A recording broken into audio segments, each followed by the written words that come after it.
Olá, seja bem-vindo ao Teomídia Cast, um podcast em áudio e vídeo a serviço da Igreja de Cristo Jesus. Mais uma vez, o nosso objetivo é falar sobre teologia, vida e fé para a glória de Deus. No programa de hoje, nós vamos discutir um pouco a respeito do desafio e da execução de uma tarefa bíblica, da evangelização e do discipulado. E para participar dessa conversa, eu tenho o privilégio de receber aqui o pastor Sérgio Lima, que é pastor da Igreja Presbiteriana da Lapa, aqui em São Paulo. Sérgio, muito obrigado pela sua presença. Muito obrigado, Ludiero. Uma alegria e uma gratidão muito grande por esse momento também. Ótimo. Junto com ele, um amigo já de longas datas do pastor Sérgio, que é o pastor Roster, que é pastor da Igreja Presbiteriana Unida aqui na cidade de São Paulo. Roster também, muito obrigado por estar aqui conosco. Sua presença nos alegra muitíssimo e com certeza enriquece muito a nossa conversa. Prazer é meu, querido Ludiero, e parabéns pelo programa e que Deus nos abençoe nesse tempo juntos aqui. Amém. Amém. Meus irmãos, acontece o seguinte, todo crente sabe que nós temos o desafio de pregar o evangelho, de evangelizar. Mas infelizmente nós somos pastores, a gente percebe também que muitos deles, nossos irmãos e irmãs tão queridos do coração, às vezes não sabem por onde começar, o que fazer. E vocês encontraram há pouco aqui o reverendo Fernando Hamilton Costa, que o pessoal que nos ouve sabe que é o tio Fernando, meu tio querido, e ele sempre diz assim, nós precisamos então definir as coisas, nós precisamos dar as referências. Pensando nisso, nós queremos hoje falar um pouco sobre evangelismo e discipulado e dar as referências e ferramentas para as pessoas que estão nos ouvindo a este respeito. O que é o evangelismo? O que é o discipulado? Como evangelizar e, às vezes, como não evangelizar? Roster, você pode começar nos ajudando com isso? Diga para quem está nos ouvindo, o que é o ato, de fato, de evangelizar? O que é o evangelismo? Que bom. O ato de evangelizar, querido Ludiero, querido Sérgio, prazer imenso estar com vocês aqui, é obedecer a ordem do Senhor Jesus de proclamar o evangelho a toda criatura. A palavra evangelho, nós sabemos muito bem, significa boas novas. É a melhor de todas as notícias, de que o Deus Santo, que deveria punir-nos por causa de nossos pecados, por sua muita misericórdia, deu seu Filho para morrer na cruz do Calvário e receber a ira que eu merecia, que nós merecíamos. Então, ao anunciar a morte de Jesus, nós falamos de sua ressurreição e dizemos ao pecador que todo aquele que se arrepender da vida de pecado que ele tem e crê que Jesus Cristo é o Filho de Deus, crê nele como seu único Senhor e Salvador, essa pessoa recebe de graça o perdão de pecados, a vida eterna, e é justificado pela fé no tribunal de Deus e também adotado como filho de Deus e reconciliado com Deus Pai. Então, quando nós pregamos o evangelho, eu acredito que nós devemos falar no mínimo 4 coisas. Nós devemos falar quem é o nosso Deus, que ele é o Deus santo, eterno, infinito, imutável, que criou o mundo para a sua glória e o homem para a sua própria glória, mas esse homem pecou e ofendeu a santidade de Deus. Em segundo lugar, nós falamos quem é o homem. E esse homem agora merece a ira de Deus. Mas em terceiro lugar, nós falamos que esse Deus é amoroso e misericordioso e mandou o seu próprio Filho, que se torna homem sem deixar de ser Deus, para pagar o nosso pecado na cruz do Calvário. E em quarto lugar, nós dizemos ao pecador que se exige dele então que se arrependa da vida de pecado que tem levado e confie que Jesus Cristo é o único mediador entre Deus e os homens. Todo aquele que se arrepender e crer vai ser salvo. Eu acredito que para pregar o evangelho nós precisamos falar no mínimo essas 4 verdades. Mas como é que faz isso? Talvez para a gente é fácil, né? Você fez curso de teologia, fez uma especialização, tem um curso EAD, alguma coisa online, Sérgio, para a gente fazer. Como é que, para os nossos irmãos em Cristo, que frequentam a igreja, até mesmo as pessoas, existem muitos que já são membros antigos, já estão na igreja há muito tempo, e eles ficam assim, nossa, pastor, que legal, sabe o que eu vou fazer? Eu vou pegar um vídeo do pastor Roster falando sobre esse assunto e vou mandar pelo WhatsApp para o meu vizinho, né? Como é que como é que todos os crentes em Cristo podem e devem se desenvolver nessa atividade da evangelização? Bom, eu também agradeço mais uma vez, Lugero, Roster e a todos que acompanham o programa tão importante como este. Agradeço por este momento. Como o pastor Roster falou de 4 coisas, eu também vou falar de 4 coisas. Ótimo. Eu já vou começar a pensar em outras 4 para falar também. Eu não quero ficar de fora, né? Os sermões hoje estão de 4 pontos, está complicado. Gente, olha, o sermão tem que ter 3 pontos só. Eu vou dizer o seguinte, uma das melhores maneiras de a gente evangelizar é voltar às Escrituras.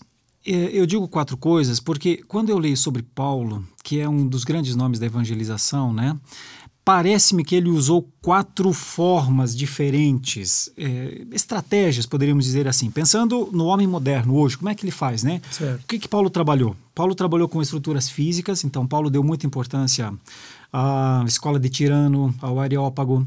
Paulo trabalhou muito com outra estrutura física chamada de casas. Então, Paulo entrava e saía nas casas. Então, para o homem moderno, isso é importante. Ó. Estruturas físicas, estruturas macro.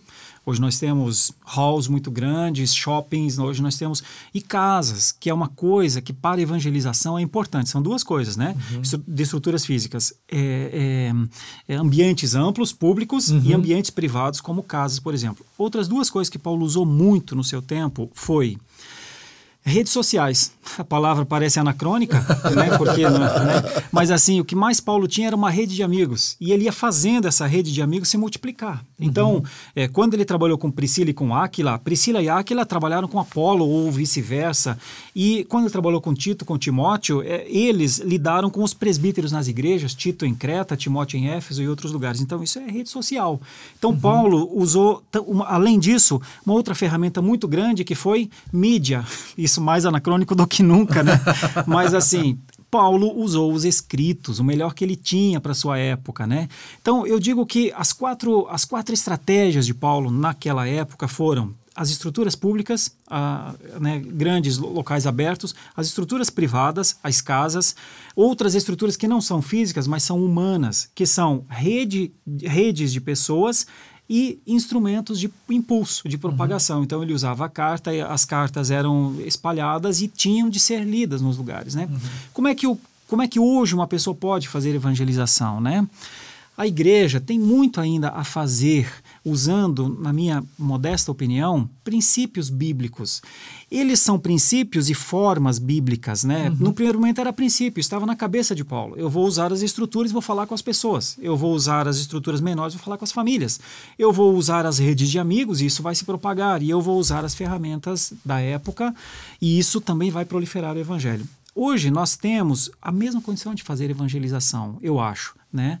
A igreja tem muito ainda a trabalhar numa cidade, por exemplo, em estruturas abertas. Tem muito a trabalhar nas casas. Hoje, os pastores trabalham nas casas, mas o ideal seria a igreja trabalhar nas casas, Sim. né? E então as redes sociais e as mídias, e aí já não é mais anacrônico, isso é a nossa terra, é as condições que Deus nos dá, né? Certo. Isso pensando só em bases. Num primeiro momento, são princípios que viram formas bíblicas. Hoje, nós podemos mudar as formas, os princípios precisamos manter. Mas muitas das formas bíblicas, se elas já foram usadas por Deus ali daquela maneira, a minha ideia seria, por que nós temos que mudar tanto aquilo que Deus já fez? Né? Então, eu digo que nós temos princípios bíblicos e também temos formas bíblicas para poder, em todas as culturas, em todos os tempos, praticar a evangelização. Isso que eu falo é coisa que qualquer cristão pode fazer. Verdade. Excelente. Enquanto você falava, eu me lembrava muito sobre a situação de grandes cidades. E ainda existe uma diferença entre zona rural, locais distantes. E eu lembro que alguns anos atrás eu fiz um curso, né, de preparação de plantadores de igreja. E o reverendo Roberto Brasileiro deu uma aula e ele disse que a gente planta uma igreja gastando a sola do sapato. E eu concordo. O sexto sola, né, Ludiero? O sexto sola do sapato. Eu concordo, mas uma coisa é estar numa cidade do Triângulo Mineiro, com cerca de 50 mil habitantes. Outra coisa, como nós citamos numa conversa fora da gravação aqui em off, a gente citou uma igreja irmã nossa, que nós temos um carinho muito especial, que está ali no bairro da Barra Funda, em São Paulo, onde estima-se que daqui 5 a 10 anos vão ter 200 mil pessoas morando naquele bairro, num bairro de São Paulo. Então, é diferente isso. Como criar pontes e usar dessas estruturas, né? Falar a verdade nesses 4 pontos que o Roster falou, usando essas estratégias, esses princípios, esses 4 que o Sérgio falou, vamos falar primeiro, dentro de um contexto urbano massivo, como uma cidade grande capital, e como nós estamos aqui hoje, dentro da cidade de São Paulo. Como a gente pode caminhar para romper as dificuldades de uma cidade como essa? Uau. Por incrível que pareça, Ludiero, as pessoas talvez digam, nossa, isso é antiquado, mas a nossa pregação no culto público ainda faz toda a diferença. Sérgio talvez há de testificar comigo que, por exemplo, nessa pandemia, quando muitas pessoas ficaram trancafiadas dentro de suas casas, elas tiveram acesso à nossa pregação que foi transmitida pela mídia, como ele disse muito bem. E o Senhor, por sua graça e bondade, para a glória e honra do seu santo nome, tocou o coração de pessoas que estavam em casa, e muitas de nossas igrejas receberam novos membros que são filhos da pandemia. Então você é um professor de pregações positivas, Sérgio também, eu também tenho esse privilégio. Então é muito importante que nós que pregamos todos os domingos em nossa igreja expositivamente, preguemos o texto no seu contexto, mas apontando para nosso Senhor e Salvador Jesus Cristo, porque nós somos pregadores do Evangelho. Quando o pastor, dentro do seu contexto da exposição bíblica, prega Cristo, ele ensina as ovelhas a pregarem Cristo na prática. E elas, aprendendo a pregar Cristo ali à luz das Escrituras, elas vão também aprender a compartilhar Cristo nos seus relacionamentos, nas suas mídias sociais, nas suas casas. Então eu começaria, sobretudo, com a pregação centrada em Cristo Jesus, no púlpito da igreja. Depois disso, é muito importante, reverendo Sérgio falou muito bem, ele é especialista nessa área, né? Ele que tinha que estar falando sobre isso, aproveitar as reuniões dos lares para que nós preparemos o povo para falar de Cristo. Então os grupos familiares, eles são muito preciosos nesse momento. E principalmente quando nós podemos usar até o próprio sermão com perguntas indutivas para que os crentes compartilhem a mensagem que eles receberam, né? Então esse uso da casa é muito importante. Mas também no relacionamento comum do dia a dia, é muito importante que nós ensinemos os crentes a entender que toda a nossa vida deve ser vivida diante da face de Deus. E que nós devemos aproveitar as nossas oportunidades. Uma vez eu conheci um evangelista antigo, um homem muito simples. Ele dizia o seguinte, que o pai dele era um grande evangelista. E ele passava na rua e via uma senhora varrendo a porta da casa. E ele falava, bom dia, né? Hoje a gente não fala mais com o povo da rua, mas num contexto anterior era assim. Bom dia, minha senhora. Que dia maravilhoso, né? Que sol lindo, ela é verdade, né? O sol está brilhando. Você sabia que quem fez esse sol foi o meu Deus? E aí, então, ele toma a pessoa de Deus e aí apresenta que o homem é pecador, apresenta que Cristo é o Redentor e apresenta que quem se arrepender e crer vai ser salvo. Eu fui pastor no Chile 7 anos. E eu gosto muito, vocês que são estudantes de apologética, eu já vi o reverendo Vadislau falar isso mais de uma vez, que o nosso ponto de contato com o não crente é Deus. E eu fui convidado por um presbítero meu, que tinha um amigo, que tinha um restaurante em Vinha del Mar, onde comia o Marcelo Rios, né? Isso é para quem é antigo, quem é novo não sabe quem é o Tino Rios. Mas o dono do restaurante foi conversar comigo, ele era ateu. E eu fiquei ali perguntando, falei, rapaz, como é que Deus é um ponto de contato entre a minha pessoa e a pessoa desse sujeito, né? E nós conversávamos, e ele, que interessante, ele ficou intrigado. Como é que alguém se dedica o tempo inteiro para pregar o evangelho? Mas você não trabalha? Você não tem outra profissão? Quase como se eu fosse um vagabundo, né? Isso daí eu vivi muito na minha vida, né? Quando eu estava na escola, as pessoas perguntam o que seu pai faz, né? Eu falei assim, meu pai é pastor. E ele não trabalha, não? É isso aí. Mas e aí nós conversando lá com ele, e de repente ele dizia que não conseguia acreditar em Deus, e aí me veio à mente, eu falei essa pergunta, vamos pensar o seguinte, se Deus não existiu, o que foi da sua vida? Minha vida foi uma maravilha. Eu trabalhei, ganhei dinheiro, saí, namorei todas, fiquei com todas, curti a vida, doidado, sou feliz da vida. Eu falei, se Deus não existir, né, eu me casei, tenho filhos, estou com a mulher que eu amo, faço o que gosto e o meu trabalho tem abençoado a vida de outras pessoas. Mas se Deus existir, o que vai acontecer? Ele me disse, pastor, eu estou perdido. E aí é a hora de você entrar com o evangelho. Já que ele reconheceu a perdição, né? Então nós mostramos para ele que ele está literalmente perdido, mas se ele de fato crer naquele que Deus providenciou para redimi-lo, a salvação para a vida dele. Uhum. O que acontece é que muitas vezes os crentes, e aí já vou concluir minha fala para vocês falarem também. Não, fica à vontade. Eles têm medo. Os crentes acham que eles têm a obrigação de converter as pessoas. Uhum. Nós fomos chamados para contar a boa notícia de que Deus amou ao mundo de tal maneira que deu o seu Filho unigênito para que todo aquele que nele crê não pereça, mas tenha a vida eterna. Uhum.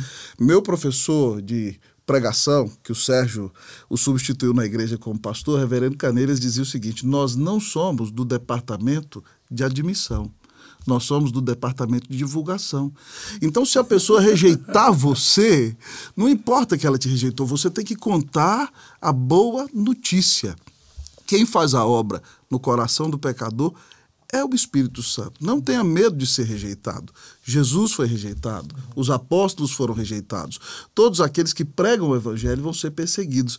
Nós só temos que contar do grande amor de Deus por nós e mostrar ao pecador como ele pode receber de graça essa salvação. Quem vai mudar a vida dele é o Espírito de Deus, não somos nós. Amém. Eu sempre digo, meu nome é Lugero, não é Espírito Santo. Né? Sérgio, uma das coisas que você falou também foi dos grandes lugares, e aí então o Roster lembrou da pregação do domingo, né?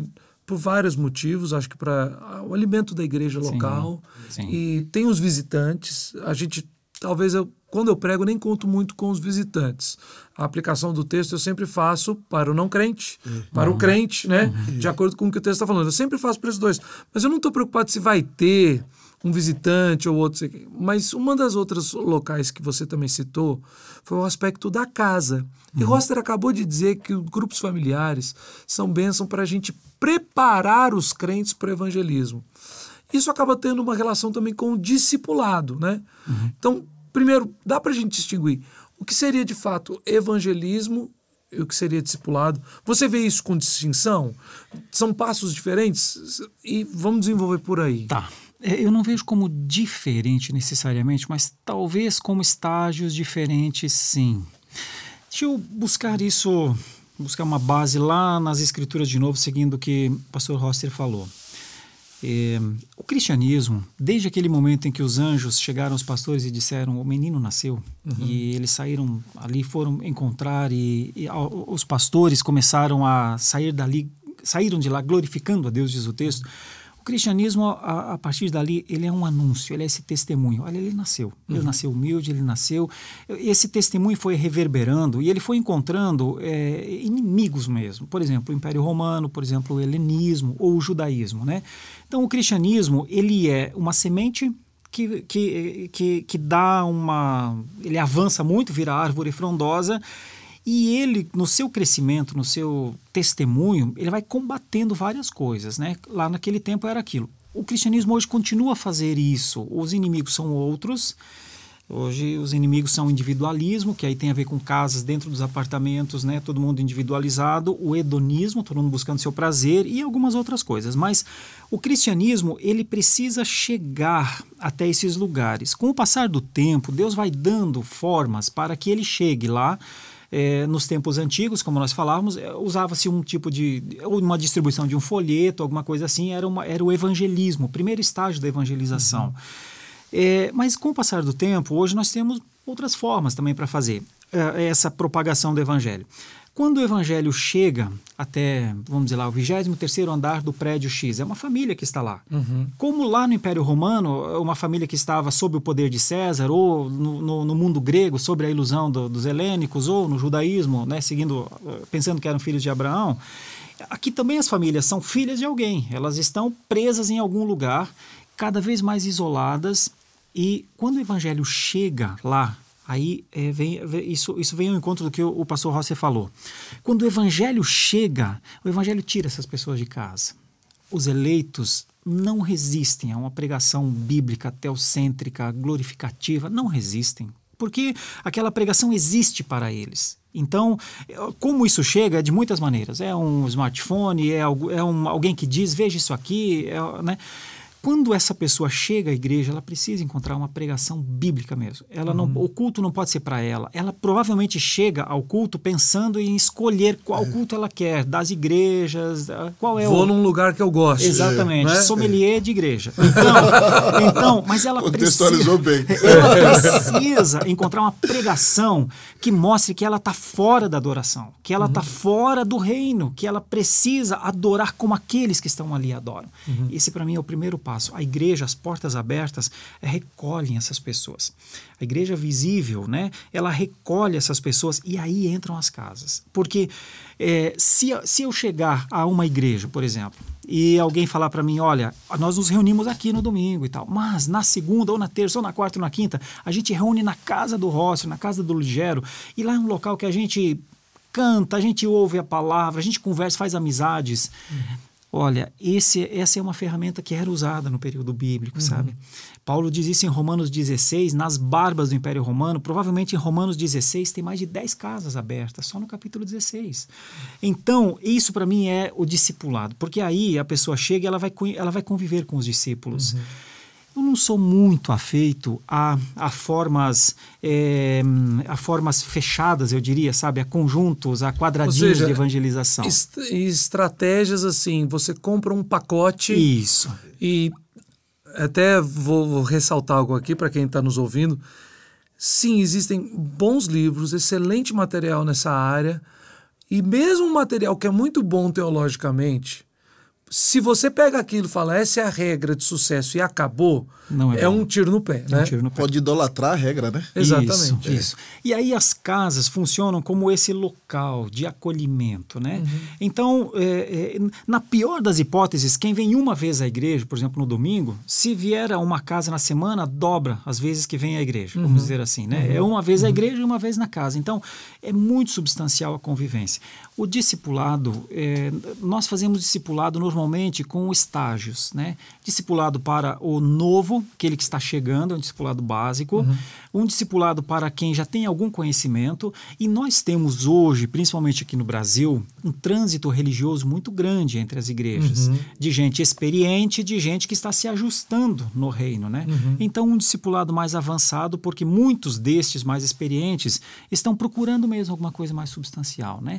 Então, não é fácil fazer essa divisão, Lugero e Rosser, mas na minha cabeça eu imagino assim, você tem um evangelismo, que é um anúncio, é desde um convite, venha que o reverendo Rosser vai pregar na minha igreja, é evangelismo, venha que o Lugero vai dar um curso aqui sobre, é um evangelismo, estou trazendo a pessoa para isso, mas ele não é pessoal ainda, ele é um anúncio, é como se fosse um folheto. Agora, quando a pessoa chega e ela interessa, o Espírito trabalha na vida dela, então avança para um estágio de evangelização, que é, ele precisa saber quem é essa boa nova, precisa saber o que é confessar seus pecados, precisa saber o que é o governo de Cristo sobre a vida dele, isso está na evangelização, que já vai para o discipulado, ou seja, 1, 2, 3, né? Eu chamo de evangelismo, evangelização e discipulado.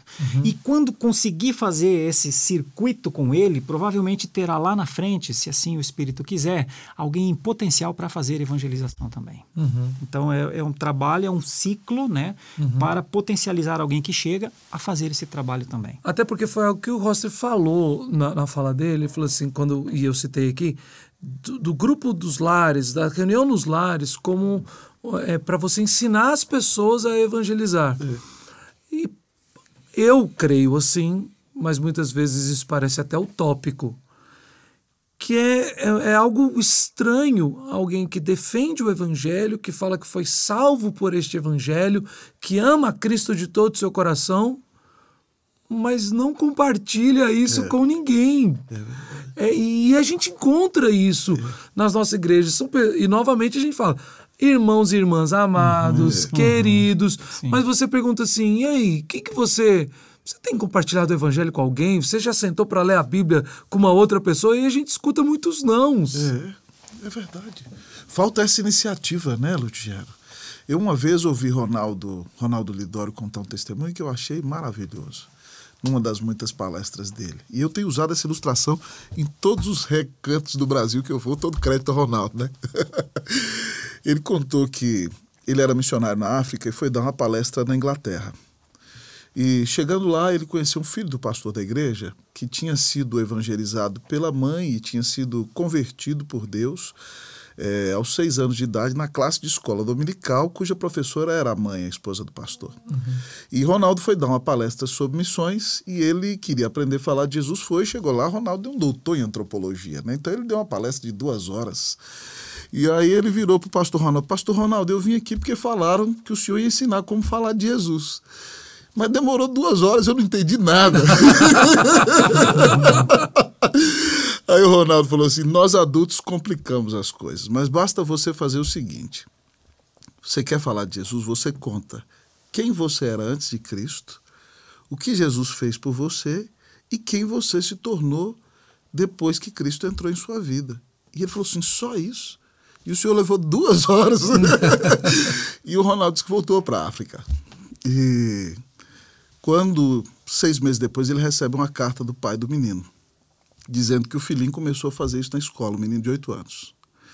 E já tinha levado mais de 6 amiguinhos para a igreja. E desses 6 amiguinhos, 4 famílias já estavam indo à igreja.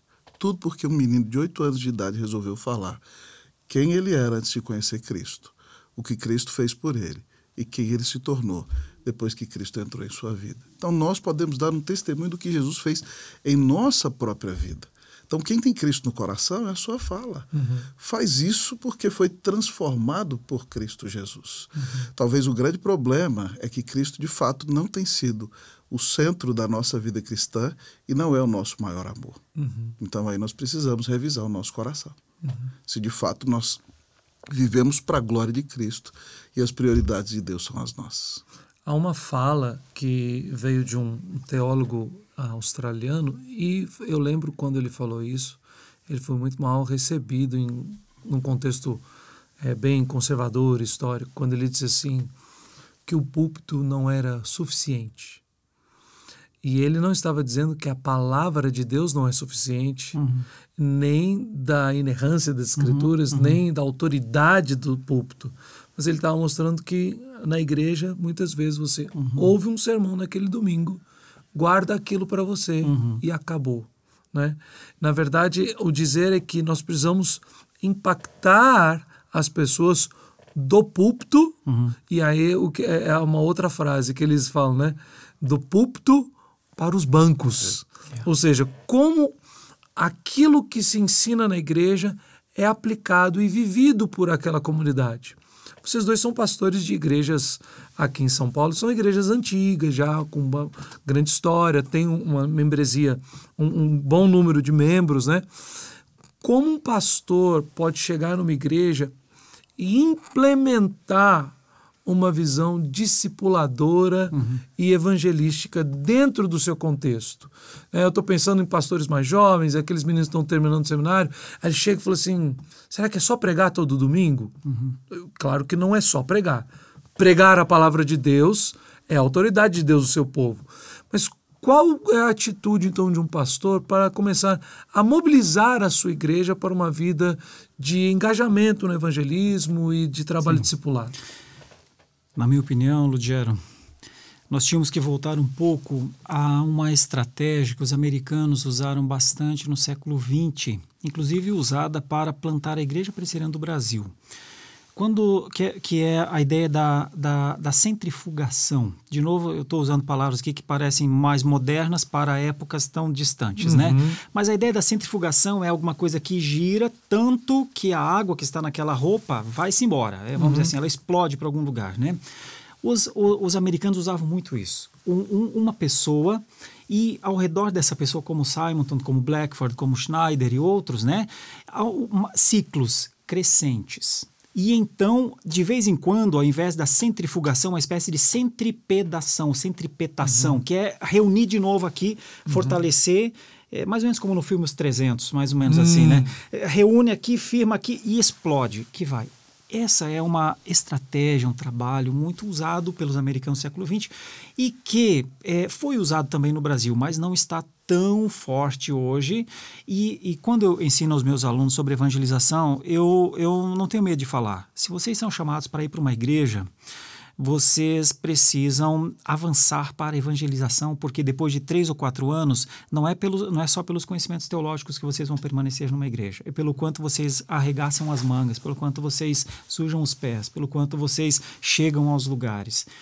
Ou seja, a teologia prática é necessária. Então, se nós conseguíssemos empreender, a partir dos colegiados pastorais, dos presbíteros, dos diáconos, um gosto por essas coisas, eu acredito que o púlpito, a pregação, ela é o caminho para isso, né? Você prega com a igreja e no bom sentido da expressão, mas o pastor precisa, em todo domingo, dar razão do porquê que ele está ali. E muitas vezes nós não temos isso. E vou dizer por quê. Por conta de uma coisa chamada nominalismo. Nós dizemos que o católico nominal é o que não vai à igreja. É o que é católico, mas não vai à igreja. Então, se um crente presbiteriano vai à igreja, nós dizemos, não, esse não é nominal, ele está indo à igreja. Mas, aos meus olhos, ainda é nominal, só ir à igreja. Por quê? Porque se o meu hábito eu sou um crente e no domingo eu vou à igreja para ouvir o ensino do pastor, então ele é para mim mesmo. Então, quer dizer, se o alvo da minha vida é ir à igreja, então eu vou para a igreja para ouvir o que o pastor tem para me falar. Agora, se o alvo da minha vida não é ir à igreja simplesmente, mas é ser a igreja, mas é viver a igreja, então essas duas forças se unem numa ideia sinérgica mesmo. O pastor que está ali, ele crê naquilo, ele morre por aquilo se preciso for, ele prega o evangelho porque o evangelho é a vida dele, ele não poderia fazer outras coisas. Então ele não vai lá como um mestre que ensina didaticamente, tal. É mais do que isso. O lugar de ensino existe na igreja presbiteriana, ele até está na pregação, mas eu temo que nós estejamos errando muitas vezes, trocando o termo pregação por ensino.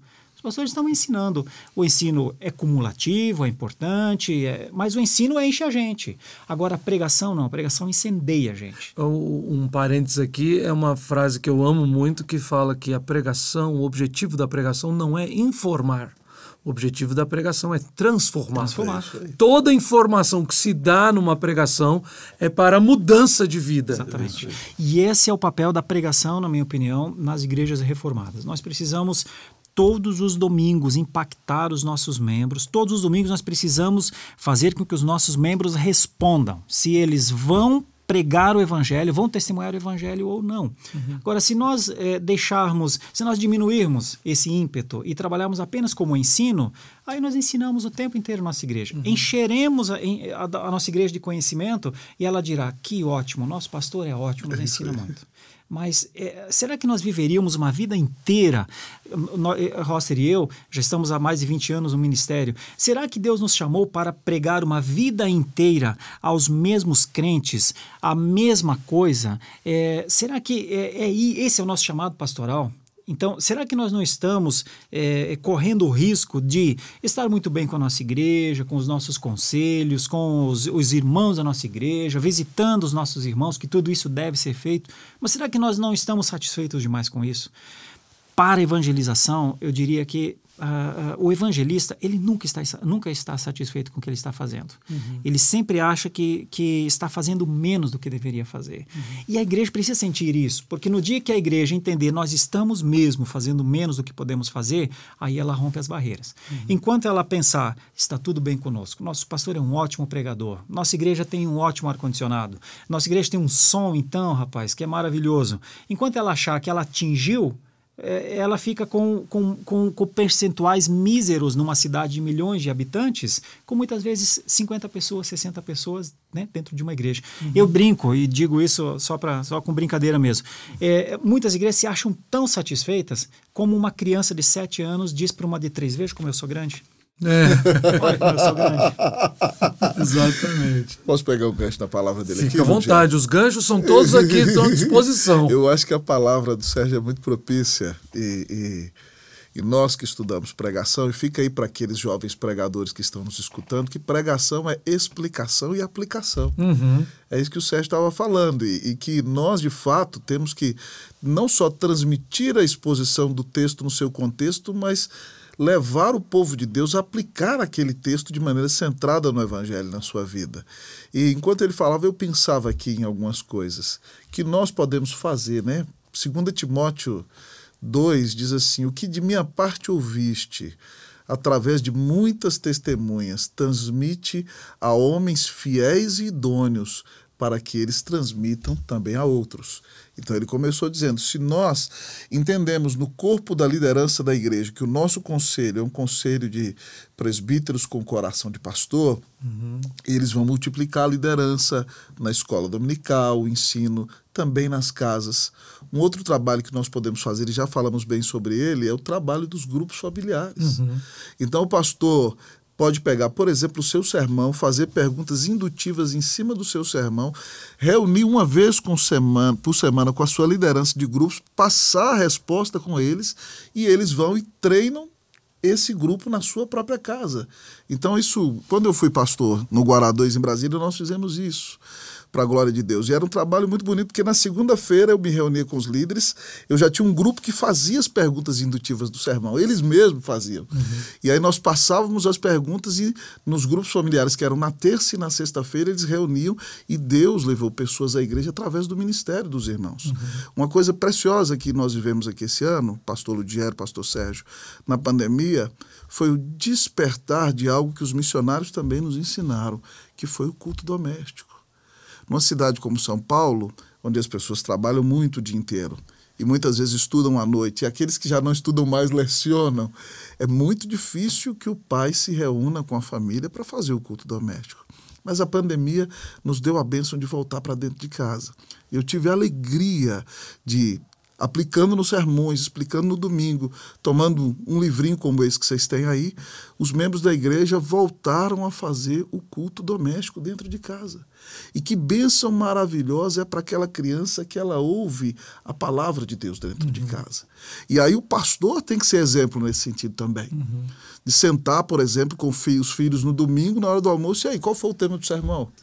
Qual foi o primeiro ponto? Segundo ponto? Deus tocou seu coração de alguma maneira? Algum pecado seu foi confrontado? E de repente aquele almoço se transforma num momento ao redor da palavra. Então quando a palavra é o centro, é o que você disse, né? O púlpito, a força centrípeta, né? Tudo gira ao redor do púlpito. A palavra desce do púlpito e vai para a sala de escola dominical, vai para o conselho, vai para os grupos familiares, vai para dentro de casa. É a palavra de Deus dando fruto em todos os lugares. Então se nós aproveitamos e entendemos que o grupo familiar, o culto doméstico, a escola dominical, tudo a extensão da pregação da palavra do Evangelho, eu acredito que aí nós já estamos na prática fazendo discípulos e abençoando a vida do povo de Deus. Eu tenho uma experiência muito gostosa também no tempo que eu estava pastoreando em Belo Horizonte com grupos familiares, né? E a gente tinha o privilégio também de abrir a nossa própria casa. Eu, como pastor, saía para atender vários grupos durante a semana e também fazia um na nossa casa. E na nossa casa eram eu, minha esposa e mais 3 pessoas. Um casal e uma moça solteira. E a gente viu, eles estavam caminhando na fé, iniciando. E a gente estudava os textos bíblicos exatamente com perguntas e respostas. É uma possibilidade que no domingo, quando o pastor está pregando, né, eu pelo menos não tenho essa prática de abrir para perguntas. Ô pastor, você está falando isso? A gente prega o sermão todo, mas durante a semana, em grupos menores, a gente tem essa possibilidade de perguntas e respostas. Passa um tempo e a gente ficou 2 anos caminhando junto, a gente vê como o Senhor foi gracioso e aquelas pessoas amadureceram. Então, perguntas simples já não existem mais. Chega alguém novo, a gente tinha um grupo grande nas sextas-feiras e chegava gente nova, né? E esse pessoal novo já era ensinado pelos que já estavam lá há mais tempo, já eram corrigidos. E coisas assim básicas, né? Qual é a mensagem do texto? Coisas que a gente deveria pedir para um seminarista preparar. Qual a mensagem do texto? Quais são questões que o texto trata que falam com os nossos dias hoje? Como esse texto é aplicado no seu coração nesse dia? Como você precisa mudar a sua vida à luz desse texto? No começo as pessoas ficam até um pouco sem graça, mas depois o desenvolver de um trabalho desse, como, né, a gente falaria tete a tete, né? É tão precioso, é tão valoroso. Eu particularmente sou apaixonado por essa metodologia. Amo o púlpito, mas amo da mesma forma esse trabalho de ensinar a Bíblia individualmente. Como é que tem sido a experiência de vocês, então, bem experiência mesmo, na igreja local onde vocês pastoreiam? O que vocês têm feito? Poderiam ser boas dicas e ferramentas para quem está aprendendo e desenvolvendo isso na casa e na igreja deles? Eu trabalho com pequenos grupos, Ludiero, desde que eu saí do JMC, na verdade, né? Eu fui pastorear a igreja presbiteriana Cristo Rei de Guarapuava, no Paraná. Iniciamos pequenos grupos lá. Depois fui pastorear a igreja central de Guarapuava. O reverendo Ludiero esteve lá, inclusive, seu pai. E ele e o pastor César andavam bastante juntos, né? Um tempo atrás. E trabalhei com pequenos grupos lá. Depois fui pastorear em Porto Alegre, igreja metropolitana, iniciamos pequenos grupos lá. Quando cheguei em Santo Amaro, em São Paulo, já havia, porque o Leandro e Augusto já estavam trabalhando com pequenos grupos ali. Mas ao longo dos 7 anos avançamos também e depois agora, pastoreando a igreja da Lapa, nós também estamos trabalhando com pequenos grupos. Então, a minha experiência é assim, de gratidão a Deus por isso, porque eu vi muitos líderes surgirem dos pequenos grupos, né? Eu vi muitos mesmo, eu vi gente ir para o seminário já dos pequenos grupos, porque o pequeno grupo é uma coisa simples, mas ele também, ele exige bastante. Ele não é só um grupo de pessoas que se reúne ali, ele tem uma logística, né, que precisa desenvolver. Um pequeno grupo precisa ter um anfitrião primeiro, que é a hospitalidade, é ensino bíblico, né? Precisa ter um bom anfitrião, precisa ter um líder que possa expor, seja aplicando o sermão do domingo. Alguns outros usam outras ferramentas. Eu uso umas 3 ferramentas, mas o sermão do domingo também é importante. Precisa ter um auxiliar de líder, que é uma coisa que nós presbiterianos, nós não pensamos muito e é um gargalo para crescimento de movimento de pequenos grupos. Porque os líderes nós sempre temos. Normalmente temos os presbíteros, temos os diáconos, mas já notaram que meio que depois disso já diminui bastante a demanda, assim, ou a condição às vezes? Então, o auxiliar de líder é uma peça-chave para que o movimento aumente, né? E nós precisamos de organização, tem que ter alguém que anote, né? Então, são 4 pessoas para um pequeno grupo. Um anfitrião, que pode ser o líder às vezes, mas um anfitrião, um líder, um auxiliar de líder e um estatístico que cuida dessas coisas. Com essa estrutura, um pequeno grupo, ele fica fortalecido, porque ele consegue manter uma estrutura, dar um acompanhamento às pessoas e pode receber pessoas. Sem estrutura, nada se sustenta. Mas com... Olha, gente, vocês estão nos ouvindo, nossa edição é ao vivo, tem um celular lá, eu não vou dizer que é o meu, mas tem uma empresa, e eu não vou dizer que é uma grande empresa norte-americana, nos ouvindo, né? Você fala uma palavra com 2 letrinhas, e aí então ele começa a dizer, então você deve ter ouvido aí que tá no modo avião. Depois o nosso diretor tá cortando ali, vai cortar minha cabeça também, fica tranquilo. Esses dias um rapaz estava orando e aí o Google disse: não entendi. Alguém falou. Aí um irmão bem espirituoso deve ter dito para você, mas o senhor entende, fica tranquilo. O senhor sabe. Vai ser bom. Essas coisas, viu? Mas a ideia, voltando aqui à ideia do pequeno grupo nas casas, né? A ideia do pequeno grupo é aprovada pela Igreja Presbiteriana do Brasil. Eu sei que muitas outras pessoas nos acompanham em muitas outras instituições, denominações também. Mas a IPB incentiva o uso de grupos familiares, né? Por conta do movimento Igreja em Células, o reverendo Rosser conhece também, é um estudioso. Quando o movimento Igreja em Células chegou ao Brasil, ele trouxe umas ideias um pouco complicadas de grupos em casas, né? Eu sou bem assim tranquilo com as expressões aqui. Um pouco complicadas, um tanto pouco muito complicadas. Terrivelmente, né? Terrivelmente complicadas. Inclusive com táticas, né, para derrubar a igreja histórica. O movimento Igreja em Células, ele tinha essa ideia também, a partir de castelhanos, né, na Colômbia. Terrível isso, terrível. Obrigado, terrível. Mas hoje, pequenos grupos, eles podem ser, e é o que a Comissão Executiva de 2013 aprovou, eles podem ser movimentos, estratégias de evangelização e comunhão, jurisdicionadas ao conselho da igreja, né? Então, talvez algumas igrejas tenham medo desse movimento, desse trabalho, por pensar, mas isso aqui não é da nossa história. Mas eu diria, é bíblico, é dos tempos bíblicos, né? É da nossa história em 2 sentidos muito claros. que os cristãos, na primeira era, né, principalmente no primeiro século da era cristã, talvez os primeiros 3, 4 séculos da era cristã, se reuniam nos lares. Isso. Ponto final. Segundo, que é muito difícil você fazer um trabalho pastoral de missão e plantação de igreja nas cidades Brasil afora, sem fazer visitação. E se essa visitação, eu tenho um presbítero muito querido, eu fui criado na primeira igreja presbiteriana de Belo Horizonte. E esse presbítero, o pai de um amigão meu, e ele é quase que um tio, um pai para mim também, ele sempre dizia o seguinte: quando o pastor chega na casa de alguém, toma um café, bate o papo, mas não abre a Bíblia, não ora, isso é qualquer coisa, mas não é trabalho pastoral. Então, nos lares, pastores, presbíteros, diáconos devem ir e vir com liberalidade, com respeito, no tempo certo, fazer esse trabalho. Então, faz parte da nossa história. Eu acho que você está falando, Sérgio, também tem uma questão aqui importante. É que alguns movimentos, e a gente falou um pouco disso, que a gente pega uma metodologia e idolatra a metodologia. Isso. Tem metodologias que você nitidamente percebe que elas são antibíblicas. Tem outras que são boas, mas se você idolatrar também tem um erro. Quando pequenos grupos, um grupo pequeno de uma igreja, ele começa a se tornar uma igreja em si só, exatamente, aí ele perde seu propósito. Problema. É um desenho. Agora, se pequenos grupos forem geradores de novas igrejas, o primeiro ponto de plantação de novas igrejas, isso é maravilha. Isso. Quando pequenos grupos não querem crescer, do mesmo jeito que a gente falou aqui, de ficar estagnado porque tem um som bom e um banco gostoso, um ar-condicionado bom, também num pequeno grupo você fala assim, o anfitrião é legal, a casa é boa e o grupo é pequeno. E você tem não comida cresce. no final. Ou seja, acho que toda metodologia ela tem que ser sempre depurada pelas escrituras. Claro. Né? E a gente não tem que ter medo da metodologia, das estratégias, mas a gente tem que ter o filtro da palavra. A gente tem que ter medo do nosso próprio coração, verdade, né? Dos nossos próprios pecados. Né? É verdade. Vamos lá então responder a sua pergunta, Luthiero. Conta pra gente. Claro. Desculpa, eu cortei o Sérgio aqui. Tá tudo certo. Eu, assim... Bom a gente ficar ouvindo o Sérgio aqui, né? Dava para ouvir o dia inteiro. Aqui na nossa igreja, cada igreja tem um contexto, né, Luthiero?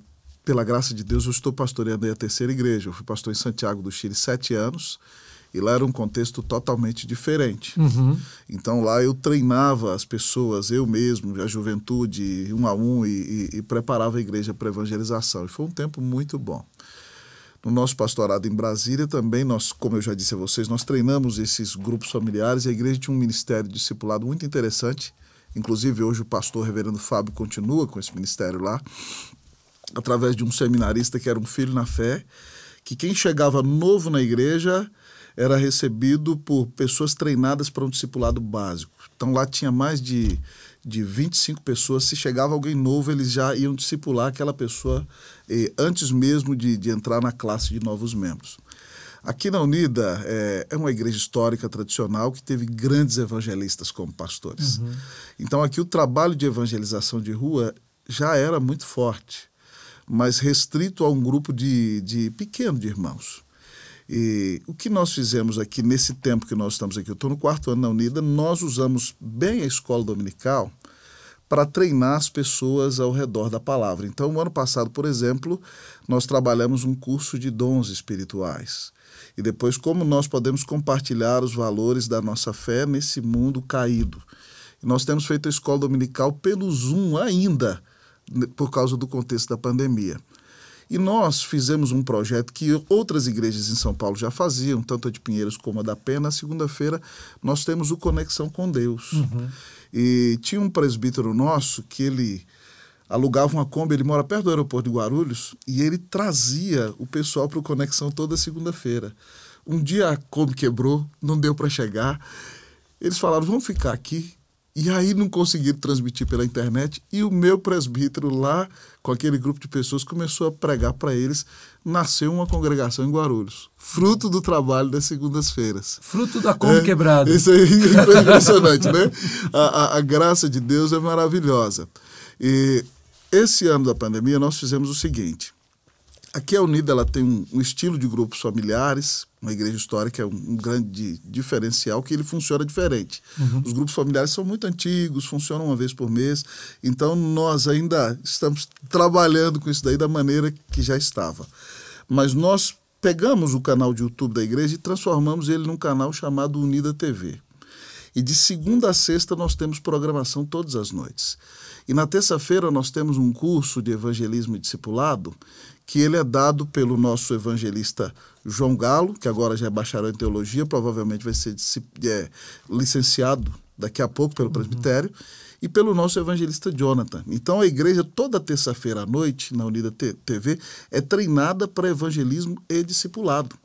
E o Ministério de Evangelismo e Discipulado, além de dar esse treinamento, criou no contexto do centro de São Paulo um projeto chamado Dignidade para Todos. E o que significa isso?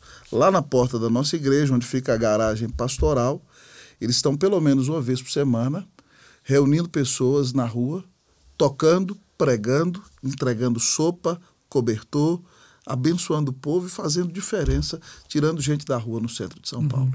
Então, em termos de igreja local, é isso que nós temos feito. E como nós testificamos aqui os três, todo domingo a pregação no púlpito gira ao redor disso.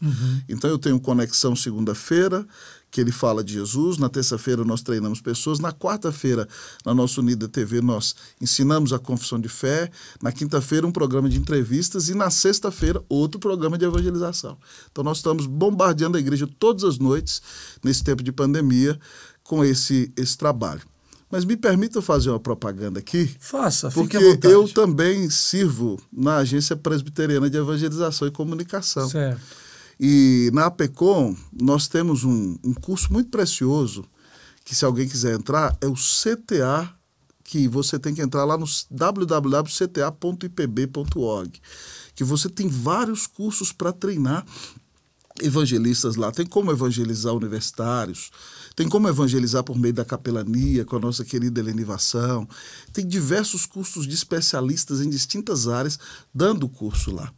E além disso, a APECOM tem um material, pastor, que nós editamos há 2 meses atrás, muito precioso, que é um estudo bíblico indutivo do Evangelho de João, preparado pelo reverendo Paulo de Tárcio, lá de Palmas, que é evangelista da APECOM.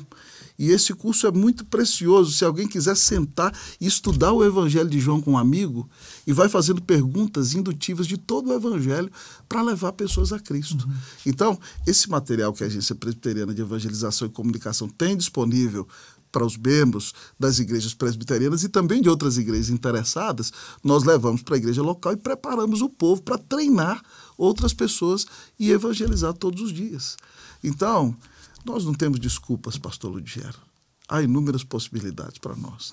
Isso é uma questão, a gente até tratou numa outra conversa, em outro programa a gente já falou sobre isso e recentemente numa pregação que eu fiz um domingo, aqui em São Paulo mesmo, eu falei assim, olha, a igreja brasileira, principalmente a igreja brasileira, não tem desculpa nenhuma. E eu ainda falei, no contexto de São Paulo, se você quiser uma Bíblia, você entra no site e eles entregam no fim do dia na sua casa. É verdade. Eu falei, eu moro em João Pessoa, às vezes demora uns 20 dias para chegar lá. Mas lá em João Pessoa também tem lojas evangélicas de literatura evangélica que entrega na sua casa no mesmo dia, né? Mas nós temos recursos e mais recursos. Às vezes precisa realmente que pastores e líderes envolvam o coração das pessoas nesse sentido. Gente, o papo é muito bom, o tempo corre rápido. Acabou. O meu celular interrompe a conversa no meio. Eu peço perdão para quem está nos ouvindo, mas a gente toca o barco para frente mesmo, é assim mesmo que funciona.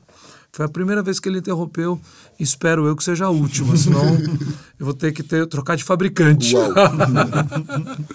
Mas olha, eu queria agradecer muito. Essa conversa eu amo e a gente consegue ficar aqui mais muito tempo participando disso. Com certeza vai ter uma próxima oportunidade. Eu queria parabenizá-lo, né, pela iniciativa, pelo excelente programa, o pessoal da Teomídia aí, que Deus continue a usar esse programa para a glória dele, para abençoar muitas vidas. E sempre um prazer também estar aqui com meu querido irmão e amigo, reverendo Sérgio Lima. Da mesma forma, eu agradeço muito pastor Ludiero, reverendo Osser, uma alegria, todos os irmãos estão trabalhando aqui também nas câmeras, e o pessoal que acompanha o programa de casa também. Falar sobre evangelização é sempre bom, mas eu deixaria uma coisa, uma sugestão para quem nos acompanha.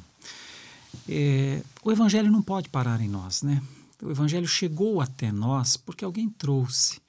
E nós não somos o fim último do Evangelho, né? O Senhor Jesus Cristo, quando voltar, ele há de encontrar todos os eleitos da terra, mas como crerão se não há quem pregue? Então, a minha sugestão a todos aqueles que são cristãos e ainda não evangelizaram, ainda não deram esse passo de querer frutificar, que considerem suas vidas, porque olha o potencial que nós temos, né, pastores, numa cidade como essa, com as ferramentas que temos, com as plataformas que temos à mão, né? Eu diria, assim, parafraseando o que está em Eclesiastes 11, lança o teu pão sobre as águas e depois de muitos dias o acharás. Lança o evangelho sobre as plataformas de dados. Hoje esse é o oceano que nós temos de navegar. Hoje nós temos, principalmente os jovens, nós temos um potencial inestimável hoje. Nós não podemos utilizar as redes sociais para brincadeiras, para kkk para cá, para figurinha para lá, para dar bom dia ou boa noite nos grupos que estamos, né? Nós somos mais do que isso. Nós somos o povo da cruz, lavado pelo sangue do Cordeiro, selado pelo Espírito Santo. Esse povo, ele vive esse evangelho. O evangelho é parte, é o nosso perfume. O evangelho é o que nós temos de melhor na terra. Então, eu queria encerrar dizendo isso. Olha, se você é cristão, mas você ainda nunca foi ao encontro de alguém não crente, não se preocupe com o método, com a forma, com o jeito. Simplesmente vá. O dispõe-te é um dos maiores valores que o cristão tem, a disposição. E o Senhor Deus vai fazer a obra. Mas não fique parado sem dar esse passo de se dispor. Que Deus abençoe muito. Sou muito agradecido por este momento. Maravilha. Sérgio, obrigado mesmo. Obrigado, Roster. Nós queremos agradecer vocês de uma forma extremamente singela também, que é oferecendo a vocês a assinatura da nossa plataforma, que é o Telmídia. Que bom.